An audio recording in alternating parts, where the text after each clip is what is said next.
to Changing the Sales Game on webtalkradio.com. I'm your host, Connie Whitman. You know that my guests and I are excited that you're joining us this week. So here's the deal, changing your sales game. I know we hear that word sales and change and we go, what? In the show notes, you will find a link. It's my gift to you. It's my communication style assessment. At the end of the day, guys, it's all about how we show up and how we communicate and the clarity of the conversations with, whether it's your partner, whether it's your boss, whether it's your prospect or client, clarity is important. So in the show notes is the link. You get 2 reports after taking the quiz. One will spotlight just your natural communication superpowers. It's how you naturally communicate and how your message lands. The flip side, the lowest score is when you're speaking or communicating with those who probably communicate 180 degrees differently than you. To me, that's the more important report. So make sure you take a look at that. Again, you'll get those 2 reports via email. My gift to you. Now, to set the stage, I have quite a bit of an opening, but it's important information I have to share. But the quote I chose is by Sheryl Sandberg to set the stage for my guests in my conversation. Sheryl says, taking initiative pays off. It's hard to visualize someone as a leader if she is always waiting to be told what to do. Now, in the past, I've shared the Gallup poll results for when they've gone out and in the United States, and they actually have done this globally, where they ask people, are you engaged at work, et cetera. Well, I have some new data for you, and I am going to read this so I don't mess it up. So the current one for 2024 says the study shows that 33% of American workers describe their work experience as meaningful or engaging. I wanted that to sink in for a minute. So that means 77% of Americans are disengaged at work. And I want to break this down even further. So this translates to approximately 107 million working Americans who describe themselves as unengaged. Additionally, 17% of all U.S. workers describe themselves as actively disengaged. So that translates to about 22 million workers. You could go back and listen to this because these stats are important, especially for my leaders listening to the show. Now, Gallup estimates the global cost of this disengagement at work to be about 9% of the world's GDP. Well, to put that into perspective, that's about 100 trillion that's lost. And approximately the lost opportunity cost is about 9 trillion. Now, before introducing my guest, I want to share one more perspective to this result. What does this say about the human cost, and what's the human impact of decades of this unengaging workforce for these 107 million Americans and growing? Now, according to Gallup, the 2024 survey, 41% of U.S. workers report experiencing a lot of stress at work. So now we're talking about unengagement and stress at work. This is not okay. So my leaders listening, please tune into this episode, maybe take some notes, because to me, it's an easy fix and it really starts at our leadership level. So who is my amazing guest that we're going to dig into some of these stats, not necessarily these stats, but this interpretation of these statistics. Her name is Rebecca Gebhardt. Rebecca and I go way back. She's the best-selling author of Beyond the Board, How to Achieve Your Vision Board Goals in a Fulfilling and Sustainable Way. She's former top 1% sales and sales team leader at Globe Life, Family Heritage Division, and also at Southwestern. Now, Rebecca now helps ease the transition from sales to sales leadership. Please help me welcome my good friend, Rebecca, to the show. So, Rebecca, thanks so much for being on. And I know you didn't know I was going to throw out all those stats, but one of my friends, Kevin Hancock, he's the CEO of Hancock Lumber up in Maine. He's one of the oldest businesses in the United States. And he just posted a beautiful article about these statistics. And it made me pause. It really made me pause and a little bit scary. Yes. Thank you for having me. It's those are scary stats, but it's always a joy. I just really enjoy spending time with you and speaking with you. Yeah, they are crazy statistics. What's crazy about them is they actually haven't changed much in 40 years since Gallup started doing that. But what I think the important part is for leaders listening is to look to the data, because you can make better decisions with data. But when you hear about being disengaged, and then you said something about, what's the impact of that over how they work? And I just thought, oh my gosh, their habits, like the habit of, oh, I've always been disengaged at work, or, the habit of every Friday stinks, or every Friday's awesome, every Monday's terrible. I mean, Yes. it's the,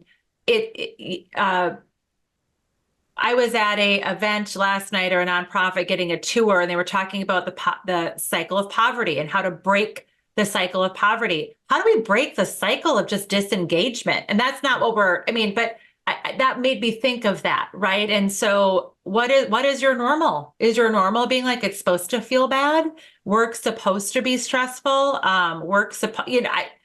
There's a lot to that. And I think that there's a lot of good people who want to do something. Yes. And then the other thought, Connie, that came as you were saying that is, if it's so big and it's so intimidating, what can I do as a leader? Right? It's so overwhelming. You just got to do the best with what you have and what you're focused on. And so that's why I think we see these big numbers, and you were like, how many trillion of dollars? I was like, what was that now of the world's GDP? It's like, holy cow. You're like, well, I can't do anything. I'm not even going to try. It's like, nope, we actually can. And that's really the focus of empowering leaders, is to go, you can't change everything, but make the difference with where you can. And here's the thing that's very important with what you said. I can't worry about those numbers. I have to understand them and look at them. And then I have to look internally within my organization. And let's even get more granular within my division and say, what impact am I having as a leader for my people and as an organization for my people? Because we're losing the best, right? They're leaving your best employees that are the most productive and bringing in the most money or the most productivity, whether you're frontline or back office, right? They're your producers, period. And if they're leaving because they're disengaged and you're the reason they're disengaged, you as the leader, we got problems. So I think if we can get granular and look at self and saying, hey, how engaged are my people, and what are they showing up for me and the organization, because we are a team, and all those things that you teach specifically. But we have to get granular. But I think it's important to understand, holy crap, if that's going on globally, what's happening in my backyard? And that's the power we have as a leader. You're only leading your team. So let's stick with that and talk about some of the things that we're going to talk about today with you, because you're brilliant at this stuff. So my first question, what do you see? Because this is, again, you're in this world, but what do you see happening today in the sales industry with promotions and onboarding of sales leaders, right? So that we can minimize these global numbers, trillions, and all of that. Let's ignore that so that we can really focus on our teams. Yes. So, of course, the biggest thing that I see, which is the status quo across the sales world, is we promote our highest producing salespeople and reward them, instead of with a bonus, we reward them with a sales leadership promotion. And many people, I am not in the camp where I believe that if you're good in sales, if you're phenomenal in sales, you'll be a bad leader. I don't believe that at all. But I do believe that the assumption, because you're great at sales, you'd be a great leader, is not complete. Agreed. And so that's what I see in leadership. We make that part of how people can increase their influence. That's how you work your way up in an organization. That's the definition of success. Go kill it with your quota, kill it on the leaderboard. Here you go. Here's your first leadership promotion. And so we just sort of looked at that status quo and said, there's a problem here. And then as we start talking about the problem, people go, oh yeah, that's a problem. And then it's like, but who's going to do something about it? How do we help these phenomenal, talented people who just got promoted into leadership? How do we help them succeed? Because 80% of them are given zero training, according to our research, like none. And so what organizations can do is onboard everyone in their new role. You onboard your most right kind of people have great, not not everybody, but they've got a sales onboarding system where you train them. There should be onboarding for your first level of sales leadership. There should be onboarding all the way up to the CEO, right? Yeah. Yeah. It's funny because as you were saying that, I had my first sales manager, we're talking 40 something years ago, and he was great at sales. He should not have been leading anybody because he was horrific, abusive, verbally, in front of everybody, 43 people on, in the sales room. He was bad. He was bad. I was an idiot and a moron. And how was I going to survive? And I should just walk out the door. I mean, abuse at the worst level. And no one, and I'm sure he was great with his numbers. No one taught him how to translate that to teach it down so that you could create even more great salespeople under you. But you're right. So 80% is the current statistic. That's disturbing.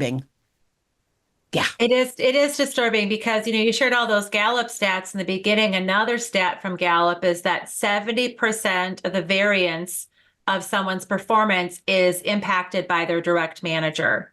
And so you have these frontline sales leaders who 80% of them aren't trained, and they have the biggest impact over the success of the sales team. So I think that, and I know you do sales training, I think you need to do sales training, but if your sales training does not include the leaders of those people who are being trained, it won't work. Absolutely.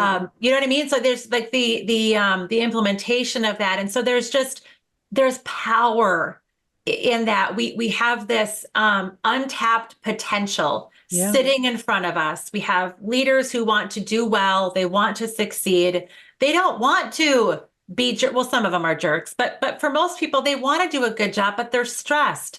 And for me, I was a total jerk when I was new in leadership because I was freaking out. You know what I mean? Like I was just, I got to make money and here and I share a lot of these personal failures and stories in my next book because I just think it's important. We always show the highlight reel, we show the numbers. And I just think if we can normalize what that learning curve might look like for sales leaders, what it looks like to set some expectations, they're going to go through another learning curve. The learning curve in sales is hard. There'll be one in leadership. Of course. Just helping through that. And it's okay if you're going to make a mistake as a leader. You're going to say the wrong thing you're going to lose some great people. But you got to win more than you lose. And you only win more than you lose if you know what you're doing. And if you do something differently, that's exactly right. So again, this is really valuable. And I think it's just changing the perspective and the mindset to say, well, you were good, just go and do it, figure it out. The figuring it out it's just too many demands too quickly.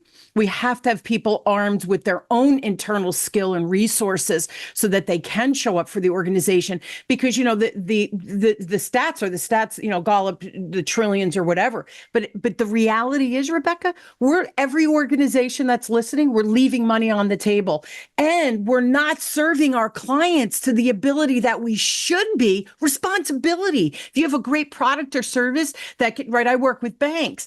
We have financial responsibility. I take that seriously when I'm training because you're helping people build their wealth long-term so they can retire and live a comfortable life. That's a big responsibility. If we're ill-equipped and the leaders are ill-equipped, that's the long-term effect that we're having nationally. So this is important stuff. And it is our responsibility as leaders to make sure that we are equipped to support our teams below us and groom them to become the next leaders of tomorrow. Rebecca and I were talking about that before we started recording. So yeah.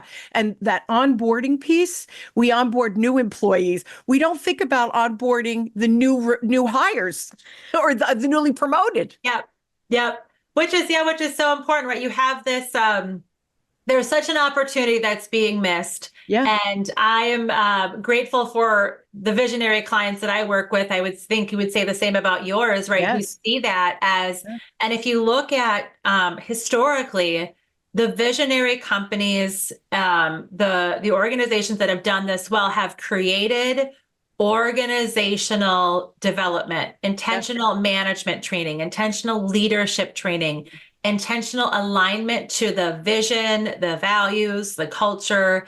And that needs to be repeated all the time. It's just kind of like doing your little check-ins, right? Like I'll just say it. So every week I go to church, right? And so it's just my little check-in. It's like, okay, center yourself. Some people might do that with meditation. Some people might do that when they go to the gym once a week, or they go see their trainer. I'm checking in. Am I aligned to what my goals are going to be? That's right. So that's why that can exist and does exist, but it's not complicated. It's just focusing on where you need to go. Even to your point before, and work real hard and figure it out. Well, you can work hard and figure it out, but you're figuring out the wrong thing, right? Like you're figuring out how to give your team sales or close all the deals. And it's like, that's not your job anymore. Right. Your job's to lead, your job's to coach, and so I think there needs to be just a level set as part of that onboarding and say, what are you responsible to? Who and what are you responsible to? What's the focus? What are the realistic goals? Just some of those questions to ask yourself and every leader who comes in, and to make sure that the expectations are aligned.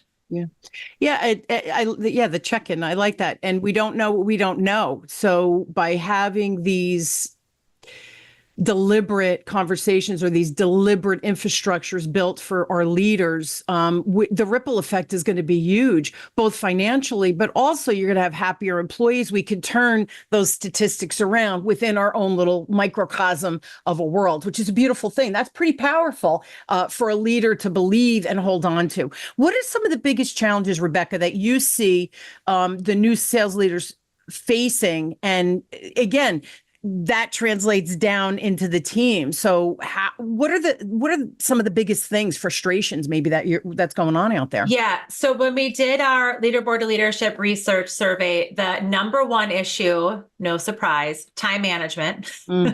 Number two was feedback, and number three was accountability. And I would say how we sort of approach this is with time management is time and energy management into one, because you can't flex time, but you can bring more energy, which means more focus, right? More power to the purpose, more emotional capacity. You can bring that in so it's a juggernaut of a topic, but time management's number one, and time management's number one because there are specific shifts that need to happen even within time management that new leaders are like, wait, what? Like, what am I supposed to do? How does this actually work?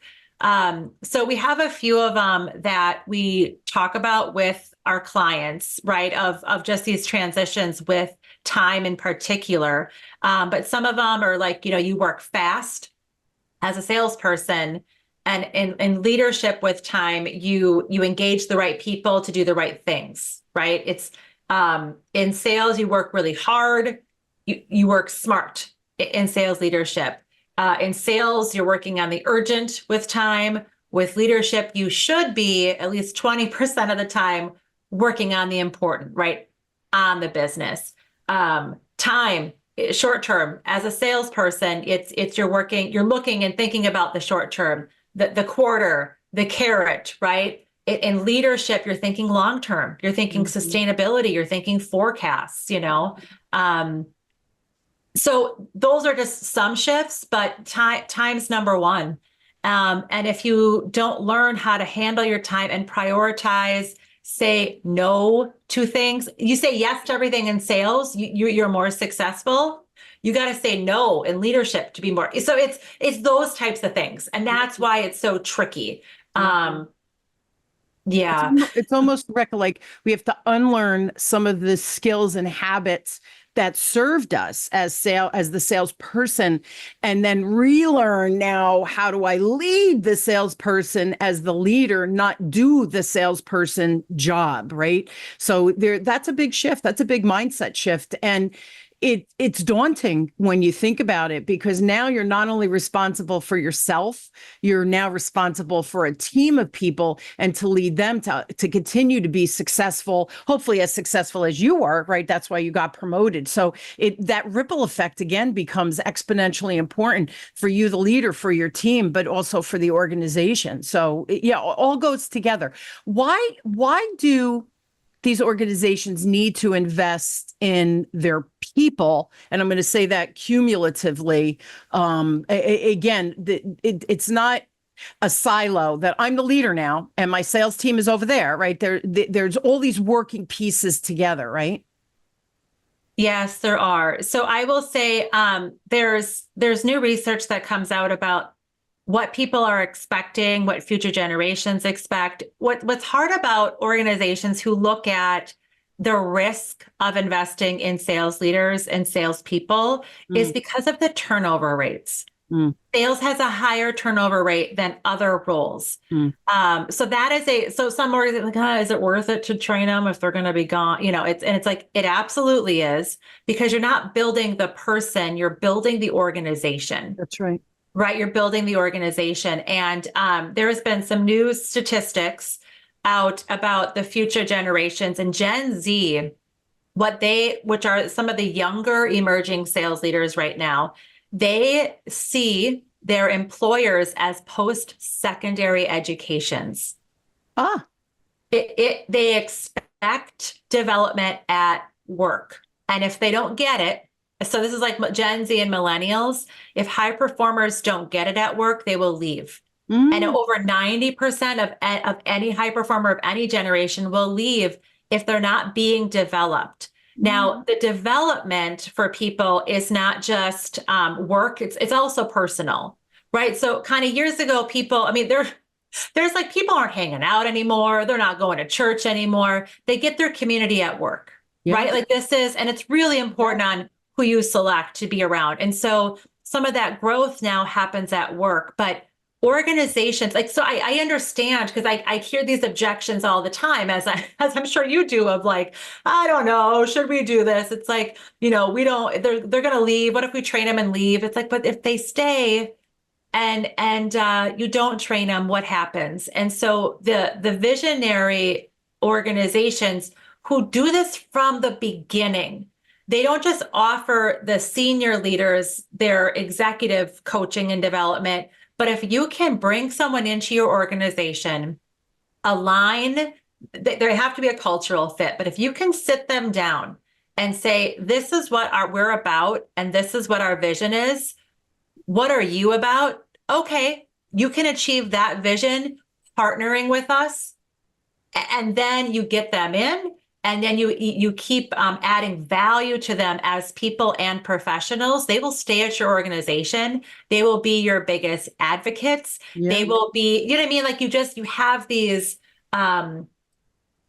amazing arsenals, people that they're in your arsenal that help just expand the organization. Not to mention the ROI on actually more, they're more competent to do their job. But there's a lot of power there, and you don't have to be a GE. You don't have to be a Fortune 100 or to do it. You can actually do it. And the organizations that have done it, Connie, I know you know this, but the organizations that slow down and say, we're going to scale through leadership. They're like this and this with competition. And then it's so fun to see clients just go, boom, rocket ship, because they focused on the right thing. They focused on the source of the impact, which is the leader. Yeah. And it's interesting. I go back, my friend Kevin, the Hancock Lumber. So he's been on my show. He's brilliant, but he had a spasmodic disorder in his voice, and it was very painful. His dad had passed. He became the CEO, a young CEO, and stepped in and thought he had to be his dad, right? That was his role model, if you will. And then he received this spasmodic disorder. So he literally couldn't speak. It was painful. And all the division heads would come in and say, we have this, what do we need to do? We have this, what do we need? And he couldn't talk. So he would say, the first show we did, I was cracking up, but he said to the division heads, what do you think? And they'd say, well, I think we should do blah, blah, blah, blah, blah. And he'd go, Okay. And like literally that's all he could say. And he said the funniest thing was he in his head, he was thinking, wow, that was a good answer, better than what I would have come up with. And he said, and then all of a sudden he started as this kept happening, right? Because again, he was pained to speak. He said, as it started happening more and more with all the division heads, he thought, they know more than me. Why are they coming to me for the, I'm going to go to them for the answers. And what happened is he changed the whole cultural structure of now he's fifth, sixth, seventh generation. I don't even know. So he changed the whole business model from all of those ancestors and dispersed it. He calls dispersing the power of leadership and made them stakeholders.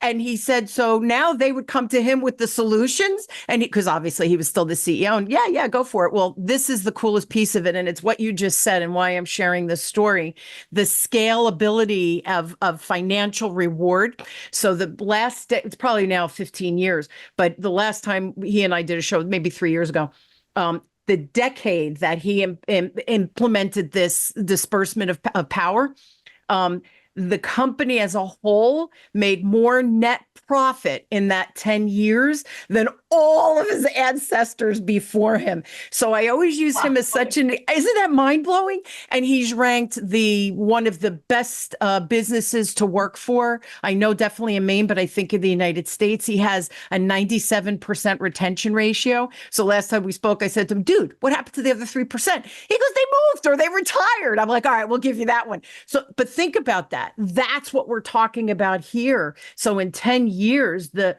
profitability, net profitability was beyond what his ancestors could ever have hoped. And it just keeps going from there. So that's such a great story to share. But that's what you're talking about. That's a great story. Yeah, I always say you want to win today and set up tomorrow. Right. Right. Like, because if you don't have the sales numbers in the short term, you're not going to, sales is like, you need to figure it out. But when you set up tomorrow, by empowering other people, by what he did is he eliminated the bottleneck of himself. Yes. And that's what a lot of, sales leaders in sales organizations that are really, maybe they started a company and now they hired a few salespeople and they go bigger and bigger. And what happens is those owners become their own bottleneck.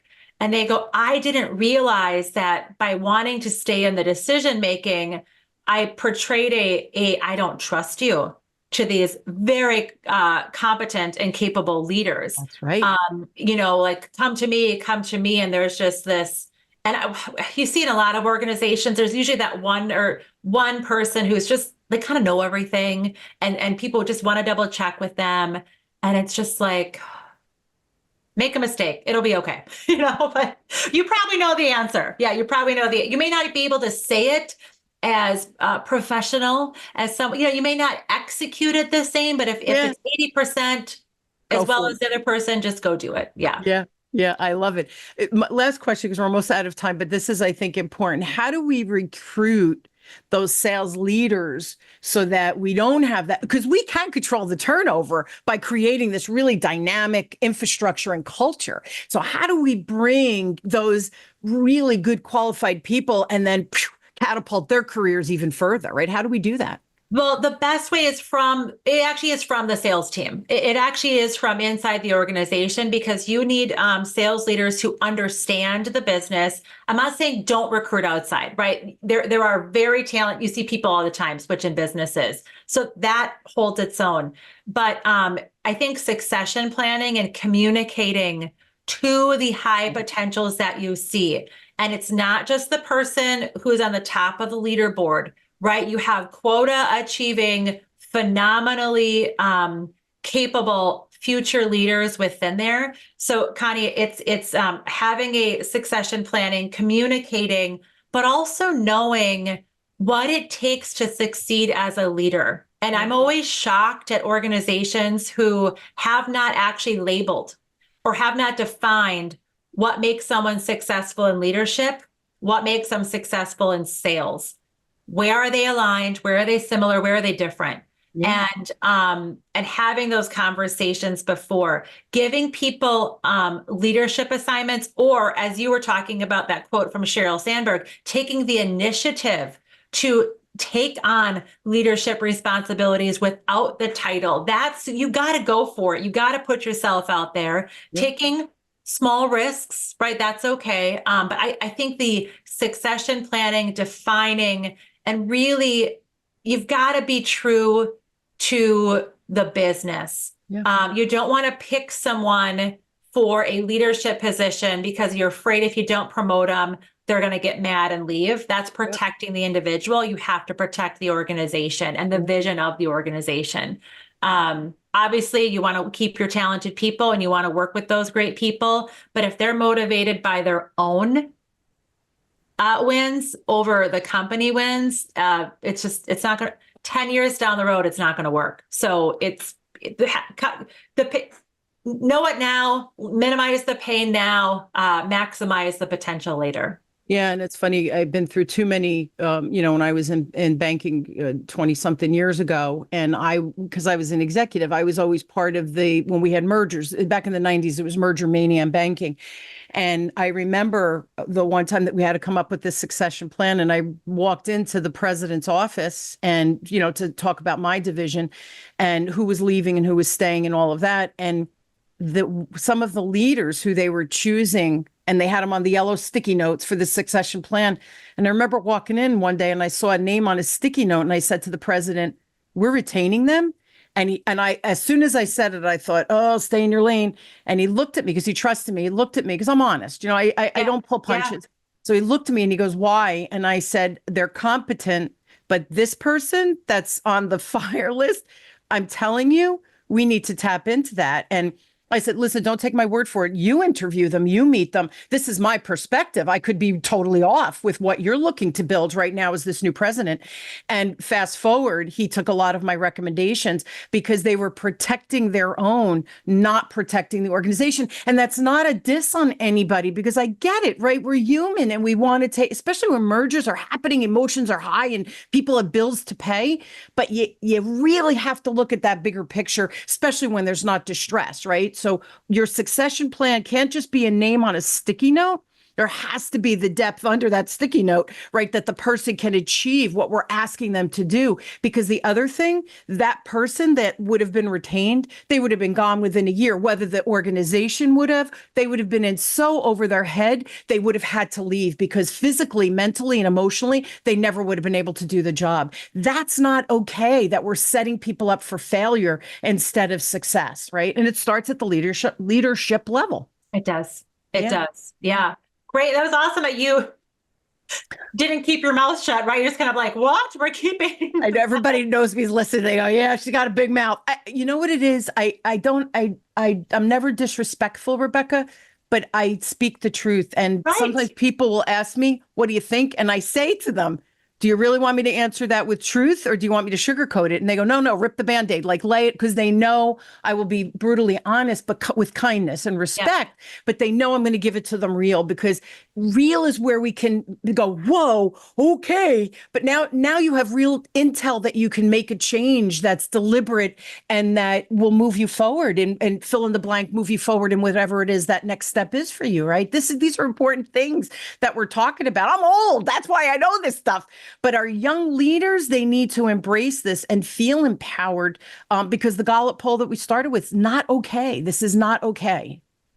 No, and they want to solve company problems. They want to contribute to the solution. Yeah. That's a better way of saying that. Yeah, they do. They want to. And if you don't give people opportunity to feel like they're contributing, which is, Gallup's got the Q12, right? The 12 questions for engagement that they take all that data from. But if people do not feel like they are part of something, that they are helping build it, they'll leave. They're not engaged, right? And so there's simple ways to do that as a leader, but being aware of that. And the last thing you said, you're losing money, right? I don't want to lose that person because they're a producer.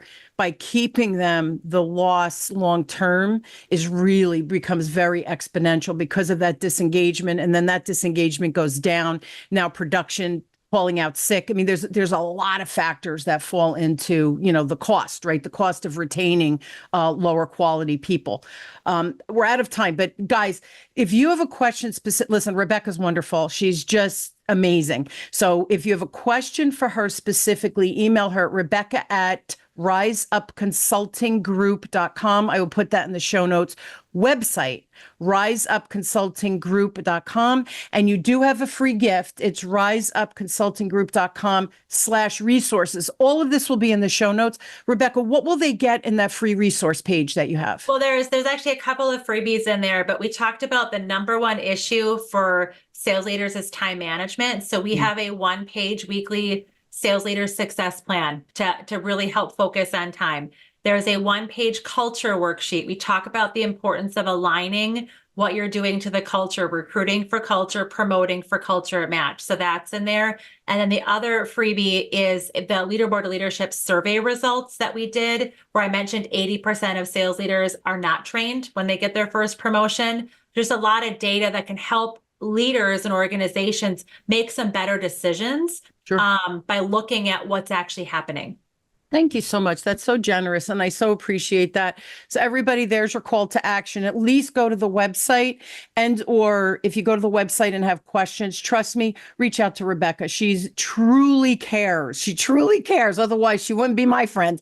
But she wants to make a difference out there. And having that sales background and going through the ranks, she really does understand and can get in the weeds with you to meet you where you are, meet you people where they are, and then, catapult you to that next level of success. We all deserve it, and it should be a heck of a lot easier and a heck of a lot more fun, I think, than we make it. And trust me, Rebecca is all of that and more.